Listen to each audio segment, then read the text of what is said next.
ও পরিবার জন্য দোয়া চেয়েছেন, আল্লাহ তাআলা দোয়া কবুল করুন। রোজা রেখে যদি কেউ ইচ্ছাকৃতভাবে ভেঙে ফেলেন তাহলে সেক্ষেত্রে তার করণীয় কি?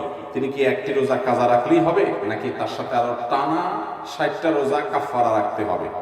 এটি ফুকায়ে কেরামের দুটি মত আছে। অনেক ফকিহগণ বলেছেন যে শুধুমাত্র স্ত্রী সহবাস করলে যদি রোজা রেখে এবং এই জাতীয় কাজ করে তাহলে সেক্ষেত্রে তার জন্য রোজা কাজার পাশাপাশি কাফারা লাগবে। আর অন্য উলামায়ে কেরামের মত হলো যে না, বরং যেই কোনো ভাবে রোজা ভাঙবে, ইচ্ছাকৃতভাবে ঠান্ডা মাথায় যদি রোজা ভাঙে তাহলে সেক্ষেত্রে তার জন্য একটা রোজা কাজা এবং তার সাথে টানা 60টা রোজা কাফারা রাখতে হবে। মোট কয়টা রাখতে হবে? 61টা। এবং টানা রোজা রাখতে গিয়ে যদি মাঝখানে কোনো গ্যাপ তৈরি হয় তাহলে আবার শুরু থেকে রাখতে হবে। আর যদি এইভাবে টানা 60টা রাখার সক্ষমতা তার না থাকে তাহলে 60 জন মিসকিনকে খাদ্য দান করতে হবে। এর মাধ্যমে তার এই রোজার কাফারা আদায় হবে। রোজা রেখে ভেঙে ফেলা এটা খুব ভয়াবহ।